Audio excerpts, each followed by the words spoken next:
ముఖ్యమంత్రి ఎవరు అనుకుంటున్నారు మీరు? చంద్రబాబు నాయుడు అనుకుంటున్నాం. ఎందుకంటూ అనుకుంటున్నారు చంద్రబాబు నాయుడు అని? ఎందుకంటే మనం డెవలప్మెంట్ పరంగా చూసినట్టయితే చంద్రబాబు నాయుడు వచ్చిన ప్రతిసారి డెవలప్మెంట్ అనేది జరిగింది. సో అందుకే చంద్రబాబు నాయుడు వస్తే డెవలప్మెంట్ జరుగుతుంది అనుకుంటున్నాను. మరి జగన్ పాలనలో ఎలా ఉందనుకోవచ్చు? ప్రజెంట్ జగన్ పాలన ఎలా 5 సంవత్సరాల పాలన ఎలా అనిపించింది? అంటే చూసినట్టయితే నార్మల్గా నేను ఆంధ్ర కాదు, కాకపోతే నేను చూసిన నాకు తెలిసినంత వరకు అయితే జగన్ది అంతగానం వర్త్ అయితే లేదని అనిపించింది.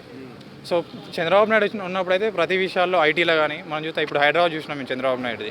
సో ఐటీలో కానీ డెవలప్మెంట్ బాగా జరిగింది. కాకపోతే నెగిటివ్ పాయింట్ ఏంటంటే చంద్రబాబు నాయుడు వచ్చినప్పుడు ఆయన వచ్చిన ప్రతిసారి ఏదో ఒకటి సునామీ లాంటి అట్లా వచ్చి ఆ ఏరియాకు అంటే ఇప్పుడు మనకు వైజాగ్లో కానీ ఇట్లా జరిగి లాస్ అనేది ఎక్కువ వస్తుంది. సో దానివల్ల ఇంపాక్ట్ అనేది ఎక్కువ చూపిస్తుంది ఆయనకు. సో జగన్ గారు ఇప్పుడు పెట్టిన సంక్షేమ పథకాలు ఎలా పనిచేస్తున్నాయని చెప్పుకోవచ్చు? ఆ పథకాల వల్ల ప్రజలు సోమరిపోతులు అవుతున్నారు అంటున్నారు, వాస్తవమే అనుకోవచ్చు?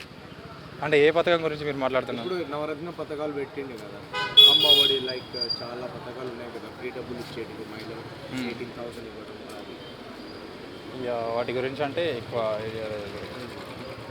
అంటే ఇప్పుడు ఆంధ్రప్రదేశ్లో రోడ్ల వ్యవస్థ ఎలా ఉందనుకోవచ్చు? అంటే రోడ్ల వ్యవస్థ చూసినట్టయితే అంతానం ఏం లేదు బ్రో, నార్మల్గానే ఉన్నది నాకు తెలిసినంత వరకు అయితే. సో అంటే ఉద్యోగం అంటే జగన్ గారు వాగ్దానాలు ఏం చేశారంటే, నేను ఎవ్రీ ఇయర్ జనవరిలో 21st నాడు, అంటే 21st అంటే ఫస్ట్ ఎవ్రీ ఇయర్ ఫస్ట్కే జనవరి క్యాలెండర్స్ ఇస్తామని చెప్పారు, జాబ్ క్యాలెండర్స్. సో ఇచ్చారనుకోవచ్చు? ఇప్పటివరకు అయితే నాకైతే ఏం కనవలేదు మరి.